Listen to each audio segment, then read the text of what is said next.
نبينا محمد وعلى آله وأصحابه أجمعين. قالوا سبحانك لا علم لنا إلا ما علمتنا إنك أنت العليم الحكيم ولا حول ولا قوة إلا بالله العلي العظيم. رب اشرح لي صدري ويسر لي أمري واحلل عقدة من لساني يفقهوا قولي. أما بعد. إلى حضرة النبي المصطفى رسول الله صلى الله عليه وسلم وعلى آله وأصحابه الكرام، خصوصا سلطان الأولياء سيدنا الشيخ عبد القادر الجيلاني قدس الله سره العزيز، وأخص خاصة إلى روح المؤلف شيء لله لنا ولهم الفاتحة. أعوذ بالله من الشيطان الرجيم. بسم الله الرحمن الرحيم. الحمد لله رب العالمين الرحمن الرحيم مالك يوم الدين إياك نعبد وإياك نستعين اهدنا الصراط المستقيم صراط الذين أنعمت عليهم غير المغضوب عليهم ولا الضالين. آمين. Bismillahirrahmanirrahim. Halaman berapa? Halaman 13 ya. Babus shalah ya. Bismillahirrahmanirrahim. Qala al-muallifu rahimahullah ta'ala wa nafa'ana bihi wa bi'ulumihi wa amadana bi asrarihi fid dharain. Amin. Halaman 13. Babus sholati. Bismillahirrahmanirrahim. Babus sholati. Inilah bab menjelaskan sembahyang. Jadi sholat dimaknai sembahyang kata beliau. Sembahyang itu salah suatu daripada rukun Islam. Karena rukun Islam itu 5 perkara. Yang pertama mengucap 2 kalimat syahadat. Asyhadu an la ilaha illallah wa asyhadu anna Muhammadar Rasulullah.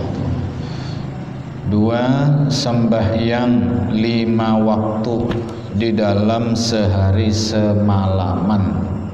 Tuh ada 5 tuh, ada yang hilang lamnya tuh. Sembahyang 5 waktu di dalam sehari semalam. Sehari semalam. Jadi kalau sembahyangnya kada 5 berarti belum sempurna tuh Islamnya tuh.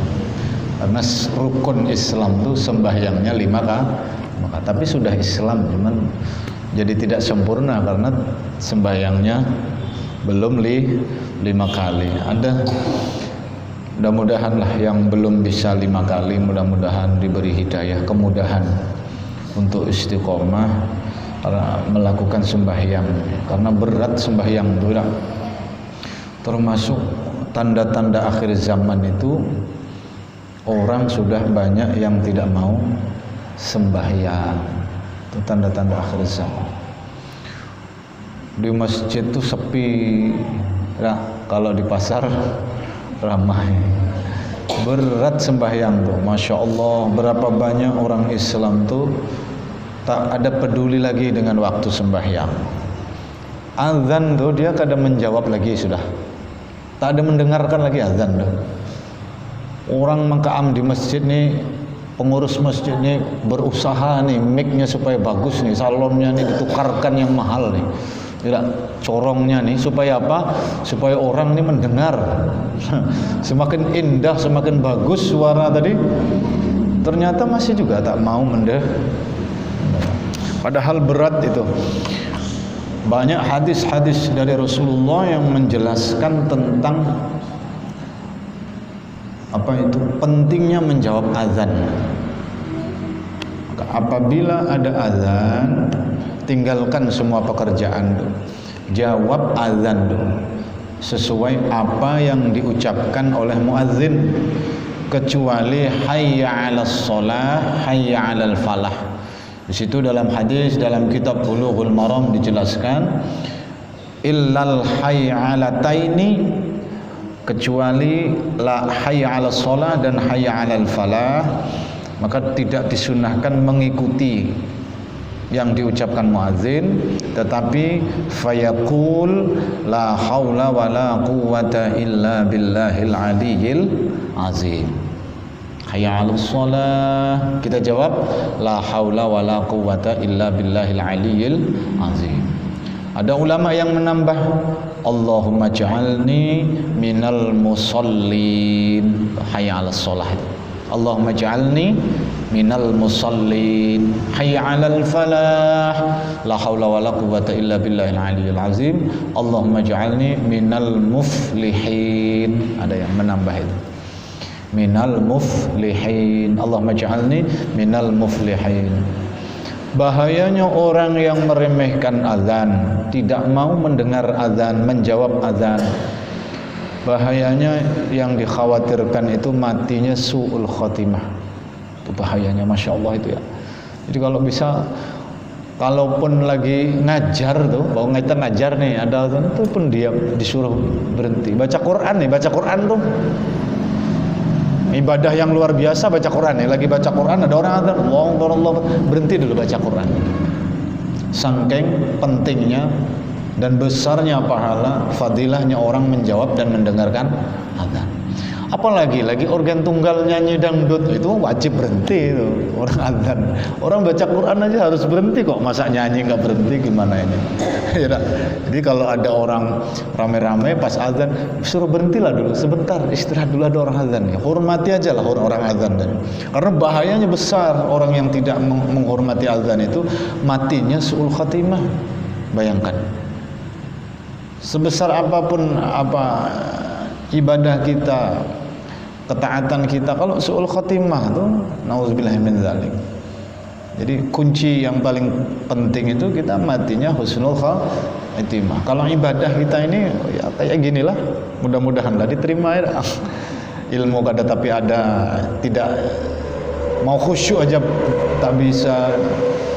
Kita mudah-mudahan ibadah itu diterima, tapi harapan terakhir kita adalah Allahumma inna nas'aluka husnal khatimah wa na'udzubika min su'il khatimah. Ya Allah, kami mohon diberikan mati husnul khatimah, dan kami mohon ya Allah dijauhkan, berlindung kami dari mati su'ul khatimah. Itu kuncinya, kunci hidup tuh. Di antara caranya jangan meremehkan azan, karena itu termasuk syariat daripada syariat-syariat Islam yang harus kita perhatikan. Nah, 3, membayar zakat. Bagi yang memang sudah wajib mengeluarkan zakat. Oh, ini juga berat ini. Orang sugih disuruh membayar zakat bila sudah sampai 1 nisab. Dagangannya, kalau seandainya dia punya bisnis usaha atau padi, kalau dia menanam padi, itu wajib dizakati. Itu berat tuh. Tapi sebenarnya zakat itu kan untuk membersihkan harta. Jadi zakat itu kotorannya harta. Jadi supaya hartanya bersih, keluarkan zakat. Minimal kalau setiap hari atau seminggu sekali atau sebulan sekali ya infak itu minimal. Yang setahun sekali itu 1 nisabnya itu zakat wajib. Kalau infak ini ya harus senantiasa. Apalagi sampai yang jualan, yang punya usaha itu setiap hari itu minimal 1.000 lah. Berdoa aja kalau sampean jualan tuh, berdoa mudah-mudahan ada pengemis datang. Jadi tak susah-susah kita mencari. Ini kadang orang enggak ada pengemis malah dadah. Enggak ada duit kecil katanya. Padahal pengemis itu digerakkan Allah untuk datang ke sampean, supaya sampean tak ada susah-susah lagi keluar dari tempat duduk mencari pengemis tadi. Didatangkan Allah untuk menguji kita yang punya uang nih. Cuman kita nih dasar pelit kan. Sudah datang pengemis, assalamualaikum katanya. Ada duit kecil, ada. Masya Allah, kerasnya hati kita ya. Orang di parit-parit tuh tak pernah didatangi pengemis. Dia kalau mau sedekah tuh harus ke pasar dulu katanya, baru ketemu sama pengemis. Di darat tak ada. Alhamdulillah kita ditungkal nih, ya. Tinggal nunggu adalah datang tuh. Nah, siapkan jelas 1.000, 2.000. Niatkan untuk bersedekah. Diniatkan aja. Apakah itu termasuk penting? Ya itu penting untuk melatih supaya kita ini ringan tangan. Abu Bakar As-Siddiq, sahabat Rasulullah itu setiap hari didatangi oleh seorang sahabat namanya Mishtah. Itu setiap hari minta jatah tuh sarapan pagi. Jadi habis sholat subuh tuh Mishtah ini tuh ketok pintunya Sayyidina Abu Bakar. Tok tok tok. Assalamualaikum. Sayyidina Abu Bakar paham. Mishtah nih langsung. Nah, setiap pagi, setiap pada sholat subuh. Kalau kita belum bangun lagi. Ini pagi-pagi sudah ada orang datang minta dan itu wiritannya Abu Bakar setiap pagi. Insya Allah. Tidak ada banyak dah. Kalau mungkin uang sekarang tak 1.000, 5.000, 10.000 kecil lah, uang kecil lah. Tapi setiap hari. Nah, kita nih sekali-kali cuman pas ke pasar itu kadang ketemu sama pengemis. Itu pun kadang kita tak ada menoleh, kadang-kadang ya. Kadang sebulanan tak ada pernah ngasih orang kita nih, saking pelitnya kita tuh. Sebulanan tak ada bersedekah. Sekali didatangi pengemis, dibesariki pula pengemis tuh. Awak masih muda lagi, kerja, minta gawean. Ada macam itu orang enggak? Ada macam. Aku pernah lihat langsung tuh ada orang mengusir pengemis tuh. Kalau tak memberi, jangan menyakiti hati orang. Itu manusia tuh. Jangan-jangan dia itu sedang menguji, Allah yang gerakkan. Jangan-jangan kita tak tahu bang, ya. Jangan-jangan dia itu sedang menguji, cuman menguji kita nih mau tak ngasih barang 1.000, 2.000 tuh mau tak kita ngasih. Kalau tak ngasih janganlah seperti itu. Maka ada ayat dalam surah Al-Ma'un itu ya, wala yahuddu ala ta'amil miskin fawailul lil musallin alladzina hum an salatihim sahun. Itu ya. Ara'aital ladzi yukadzibu biddin. Apakah kalian tahu siapa itu orang yang mendustakan agama? Itu surah Al-Ma'un nanti dibuka itu ya. Fadzalikal ladzi yad'ul yatim. Di antara orang yang mendustakan agama itu orang yang menolak anak yatim. Padahal anak yatim itu jimat, orang melarat itu jimat. Maka ada istilahnya orang kuno itu, kalau sampean punya usaha bisnis kok tidak lancar-lancar, tidak maju-maju, wah itu sampean ngasuh anak orang melarat itu atau orang tidak mampu, ajak ke rumah, sampean gratisi makan atau disekolahkan, pokoknya sampean tanggung hidupnya, itu dijamin warung sampean, usaha sampean lancar itu. Itu ada istilah teori kata orang kuno, entah benar apa tidak ini. Tapi saya banyak meneliti orang-orang sugih-sugih yang usahanya lancar-lancar, saya teliti, oh ternyata memang dia modelnya itu. Ada punya apa? Jangan toyol ya, bukan toyol. Orang-orang beneran, orang yang tidak mampu ya kan, sampean suruh tinggal di rumah, sampean tanggung. Kalau pakai toyol ya, wallah alam itu saya nggak pernah lihat itu ya. Atau janda-janda yang melarat itu dikawini ya kan, terus dinikah, terus di ini yang melarat-melarat yang nggak mampu, insya Allah tuh usaha lancar itu ya. Usaha lancar tapi bentrok sama istri pertama ya.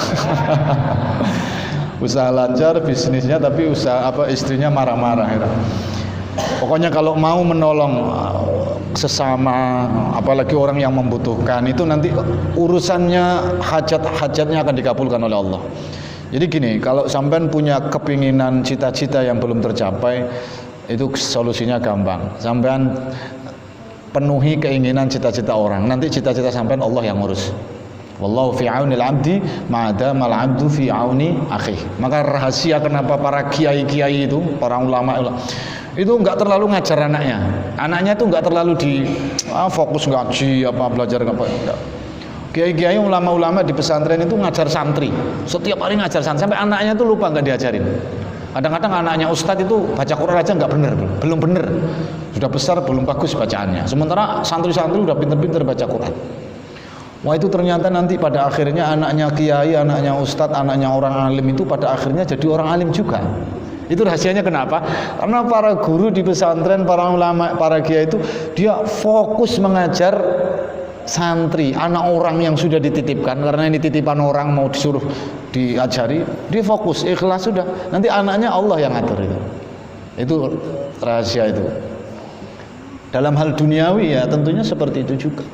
Orang yang mau menolong sesama rezekinya lancar. Gitu ya. Orang yang mau memperhatikan orang lain rezekinya lancar. Tapi orang yang tidak mau menolong sesama itu sekarang sugih, nanti lama-lama bangkrut itu. Hati-hati itu, apalagi sama orang melarat itu jangan kasar-kasar. Bangkrut nanti sampai didoakan sama orang melarat itu ya. Karena orang melarat itu doanya itu orang yang dizolimi, orang melarat yang dizolimi itu doanya itu makbul. Tapi jangan sampai kemudian bersedekah kepada pengemis lalu kemudian diminta doanya pengemis. Jangan. Ngasih pengemis 10.000, apa kira-kira yang diucapkan pengemis itu? Terima kasih Pak, mudah-mudahan rezeki lancar, mudah-mudahan sampai sugih, dapat bini 2, amin, amin, amin. Nggak boleh itu, nggak boleh. Kenapa? Sampai sedekah niatnya supaya didoa? Wah, nggak boleh. Sedekah ya sedekah, urusan nanti yang lain-lain itu serahkan ke Allah. Kita aminkan dan kita balikkan doanya ke dia. Mudah-mudahan Bapak doanya lancar. Ya, mudah-mudahan sampean pun lancar.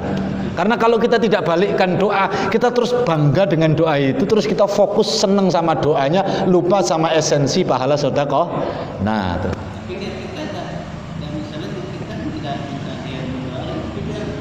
biasa, makanya hati-hati. Ini kan urusan hati, saya nggak tahu hati Bapak, urusan hati kita. Kalau sampean bangga dengan doa itu, berarti sampean cuma dapat doa itu saja. Hati kita. Maka saya suruh sampean supaya enggak terjerumus dalam apa ini kan ceritanya ada tipuan setan. Biasanya orang itu kalau ngasih pengemis terus didoakan tuh biasanya kan amin amin gitu kan, seneng gitu loh.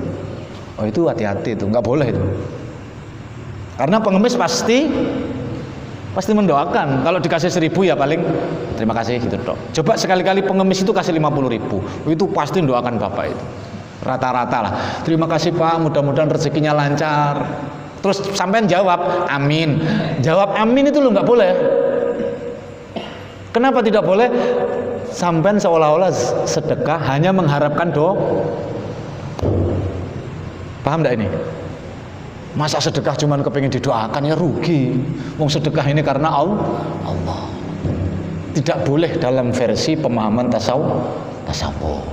Jadi kalau didoakan, kita balikkan doanya dalam arti kita doakan dia juga.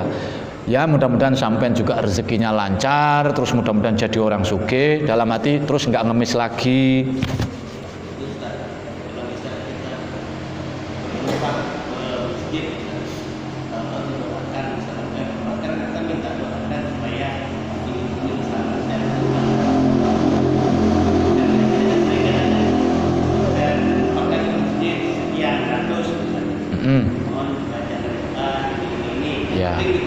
Ya, bukan minta didoakan untuk diri sendiri kan.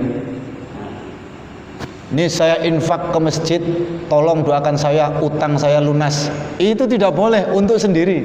Ini saya infak untuk masjid, pahalanya untuk ibu saya. Ibu saya itu sampean apa bukan? Bukan. Berarti tidak apa? Yang tidak boleh itu ketika kita bersedekah berharap itu hanya kembali untuk mendapatkan, cuman dapat. Itu dalam versi pemahaman para ulama tasawuf itu tidak diperbolehkan. Tapi kalau infak untuk masjid, pahalanya untuk ibu saya, itu memang diajarkan. Karena ibu kita sudah meninggal, bapak kita sudah wafat. Karena dalam hadis-hadis Sahih Bukhari itu ada seorang pemuda yang ibunya wafat, kemudian dia bertanya kepada Rasulullah, apabila saya bersedekah atas nama ibu saya, karena ibu saya tidak sempat berwasiat untuk bersedekah, seandainya saya bersedekah atas nama ibu saya, apakah sampai pahalanya kepada ibu saya? Rasulullah menjawab, na'am, sampai. Maka itulah kita disuruh kalau dapat uang, ada rezeki, kita infakkan harta kita, pahala sedekahnya untuk orang tua kita yang sudah meninggal, ibu atau bapak kita. Gitu kan? Pahalanya untuk orang mati, bukan minta didoakan untuk saya. Tolong doakan ibu saya, ini saya sedekah, pahalanya untuk orang mati. Tolong bacakan ini. Itu minta tolong bacakan ini, bukan tolong doakan saya. Itu tidak boleh Pak. 50.000. Nih Pak pengemis, saya kasih 50.000, doakan saya ya. Itu kayak gitu nggak boleh loh. Jangan kayak gitu kalau sedekah, gitu loh maksudnya. Paham nggak?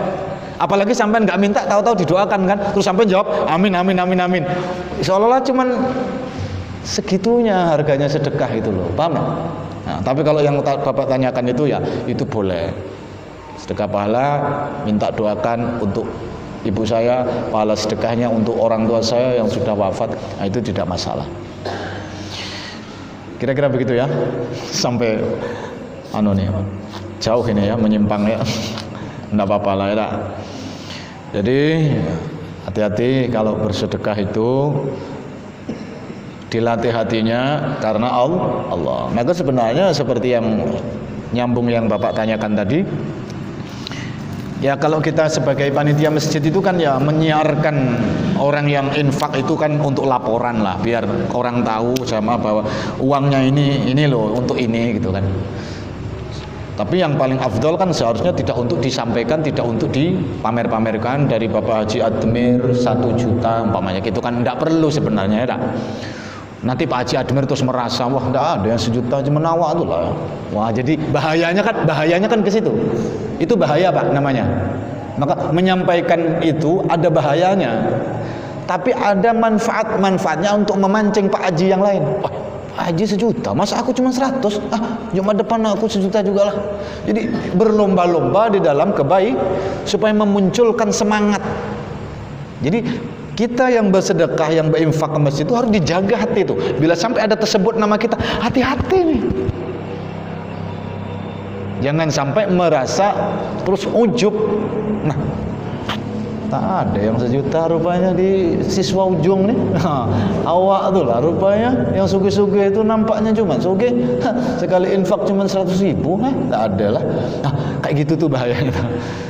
Disampaikan ada mudarat, ada manfaatnya. Tidak disampaikan ya bahayanya nanti yang lain nanya, gimana nih duit masjid kok tidak pernah disampaikan nih, kemana ini duitnya? Akan bahayanya di situ. Jadi disampaikan saja, tapi kita yang infak dijaga nih, jangan sampai muncul itu. Supaya disampaikan tujuannya untuk memberi semangat bahwa orang-orang sudah berinfak nih, berarti ada aku cuman yang belum tersebut nama nih. Wah malu aku tak ada ikut infak nih.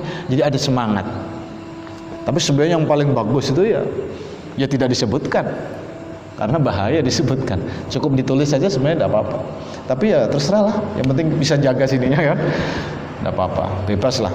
Yang penting kita jaga, jangan sampai kita ada muncul ujub dan lain sebagainya dalam hati kita bahwa kita lebih banyak daripada orang lain. Bismillahirrahmanirrahim. Nomor 4 puasa di bulan Ramadan. Nomor 5 naik haji ke Baitullah jika kuasa kepadanya, artinya mampu, ada biaya dan memang diizinkan untuk pergi karena kondisinya aman. Kalau kondisinya tidak aman seperti sekarang, wong Arab Saudi sendiri tidak mau menerima karena kondisi tidak aman, ya berarti tidak wajib gitu ya. Karena pemerintah menganggap ini tidak aman kemudian tidak diberangkatkan, berarti belum wajib. Kewajiban itu tidak muncul karena ada halangan yang menyebabkan untuk sampai ke sana, karena dari sana sendiri tidak memperbolehkan jamaah yang dari luar masuk karena ada aturan-aturan kan yang berhubungan dengan keamanan. Sembahyang yang difardukan itu adalah 5. Ada 5. Jadi sembahyang itu difardukan pada malam Isra Mi'raj. Itu pertama kali sholat 5 waktu itu diwajibkan. Wa furidat lailatal Isra'i bi 10 sinina wa 3 ashhurin.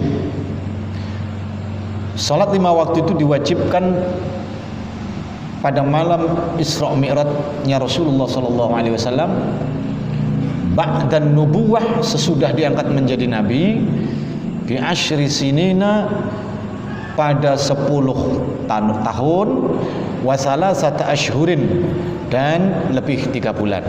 Wa 3 ashhurin lebih 3 bulan. Wawunya maknanya lebih 3 bulan. Jadi 10 tahun lebih 3 bulan setelah Rasulullah diangkat menjadi nabi, itulah pada malam Isra Mi'raj tanggal 27 Rajab diwajibkan sholat 5 waktu. Kira-kira Rasulullah umur 50 tahun itu lebih. Walam yajibis subhu fi tilkal lailah. Salat subuh belum diwajibkan pada malam Isra Mi'rajnya Rasulullah itu, li'adamil ilmi bi kaifiyatihi, karena ketiadaan pengetahuan dengan tata cara sholat subuh. Jadi pertama yang diwajibkan ya zuhur, karena subuh itu belum tahu caranya. Jadi subuh pada malam Isra Mi'raj wajib sholat, tapi subuhnya belum dilaksanakan karena tidak tahu cara. Jadi pertama zuhur. Itu menurut keterangan dalam kitab Fathul Mu'in karangan Syekh Zainuddin bin Abdul Aziz Al-Malibari, halaman 3 ada itu. 1. Sembahyang zuhur yaitu 4 rakaat, dan mula-mula waktunya cenderung matahari daripada pertengahan langit, dan penghabisannya apabila jadilah bayang-bayang sesuatu seumpama selain daripada bayang-bayang zawal atau tengah hari.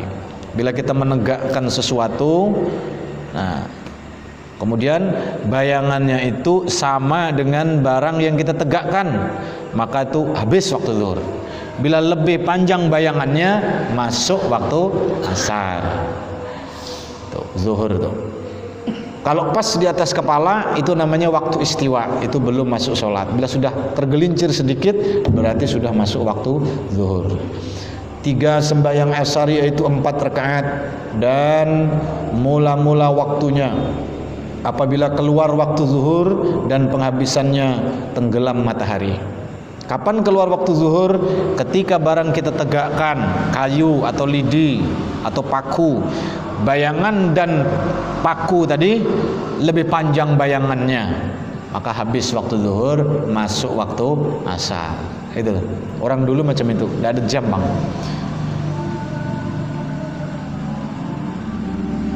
3. Sembahyang maghrib. Nah, maka di sini yang ditulis pertama kan sembahyang zuhur ya. Pertama nulisnya zuhur. Karena memang menurut kitab yang pertama diwajibkan itu zuhur. Subuh pada Isra Mi'raj itu belum diwajibkan karena tak tahu caranya. Menurut keterangan kitab Fathul Mu'in. Maka di sini pun nulisnya tuh 1 sholat zuhur. Itu ya. 3. Sembahyang maghrib yaitu 3 rakaat, dan mula-mula waktunya apabila keluar waktu asar dan penghabisannya hilang benderang yang merah. Jadi bila merah-merah yang ada di ufuk itu hilang, masuk kuning putih, masuk ke warna agak kuning-kuning putih, merahnya hilang, itu masuk maghrib itu. Apa habis waktu maghrib itu. Merah nanti putih, habis merah itu di ujung. Udah terang merah, hilang merahnya, masuk waktu isya. 4. Sembahyang isya yaitu 4 rakaat, dan mula-mula waktunya apabila keluar waktu maghrib. Bila masuk sudah waktu maghrib, masuk waktu isya adalah ketika hilang waktu maghrib. Sudah terang putih di ufuk di barat sana, di arah kiblat di barat sana, tempat tenggelamnya matahari, sudah hilang merah, masuk putih, itu masuk isya. Penghabisannya terbit fajar yang kedua, fajar shodiq. Itu habis. Terbit fajar shodiq, habis waktu isya, masuklah waktu subuh. 5. Sembahyang subuh yaitu 2 rakaat, dan mula-mula waktunya apabila keluar waktu isya dan penghabisannya terbit matahari. Kira-kira jam 6 atau jam 6 kurang gitu. Sembahyang sunat yang mengikuti fardu yaitu 22 rakaat. 10 daripadanya sunnah muakkad yang dikuati oleh Nabi mengerjakannya. Sunnah muakkad yang dikuatkan untuk dikerjakan, dan Nabi selalu mengerjakan, yaitu 2 rakaat sebelum subuh, namanya solat sunnah fajar, dan 2 rakaat sebelum zuhur, 2 rakaat sesudahnya, 2 rakaat sesudah maghrib, 2 rakaat sesudah isya. Itu yang sunnah muakkad. Jadi totalnya 10. Dan yang bukan muakkad itu 2 rakaat ditambah sebelum zuhur. Yang muakkad 2 rakaat sebelum zuhur, yang ghairu muakkad 2 rakaat. Jadi 4 rakaat sebelum zuhur jadinya. 2 rakaat sesudahnya. Jadi 4 rakaat sesudah zuhur. Zuhurnya aja jam 3 ya. Mau qobliyah 4 rakaat berat ini ya. Cuman kalau bisa nih diusahakan zuhur qobliyahnya itu 2 rakaat itu sunnah muakkad, ba'diyahnya 2 rakaat sunnah muakkad. Yang ghairu muakkadnya 2 juga, 2 qabliyah 2 ba'diyah. Jadi totalnya 4 qabliyah 4 ba'diyah. Jadi zuhur itu menjadi 4 kali 3 12 jadi. Wah, berat ini ya. Tapi kalau bisa melakukan, masya Allah tuh, besarnya pahalanya tuh.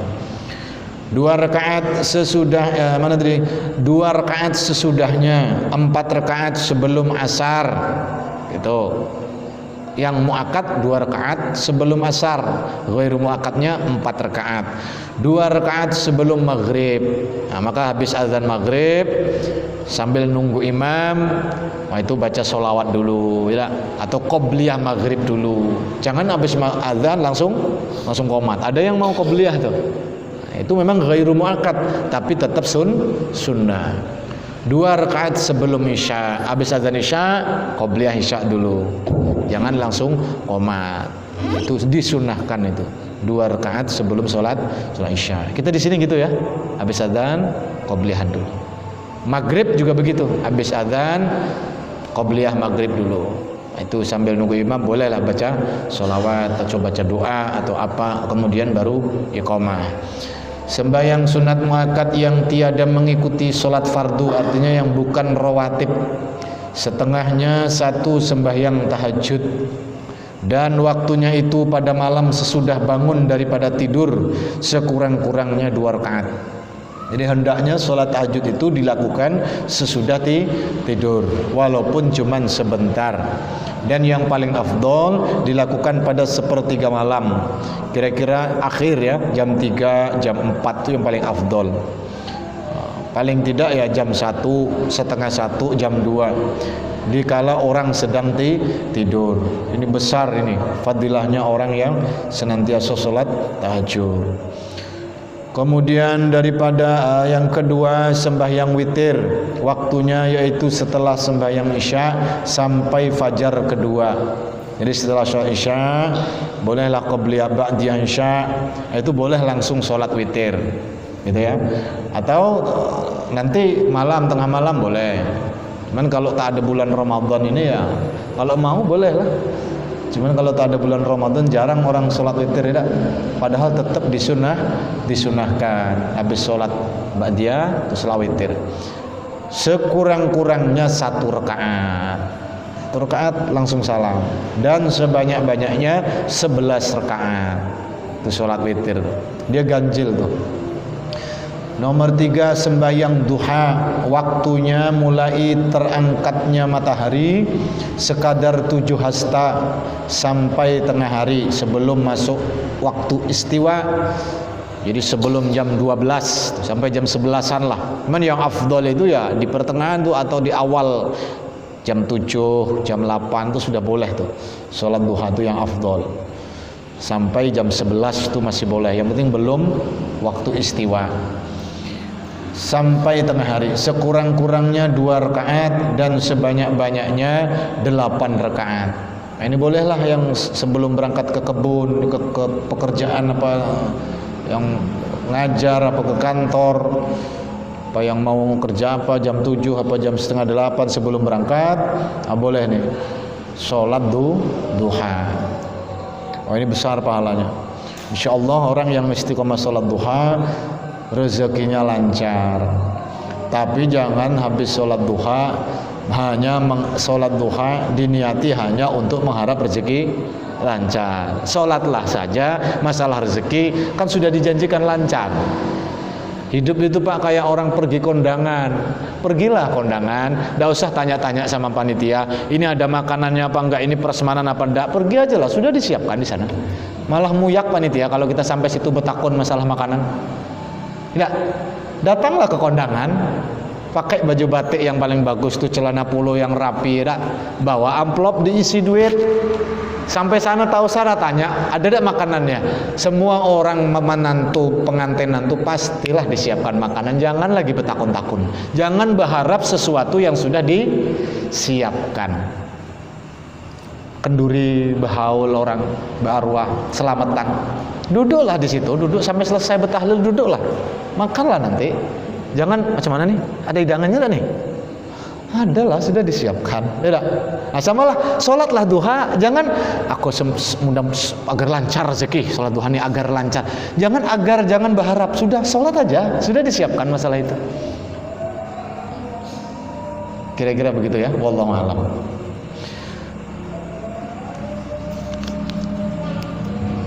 Halaman berapa tadi? 15. Assalamualaikum warahmatullahi wabarakatuh.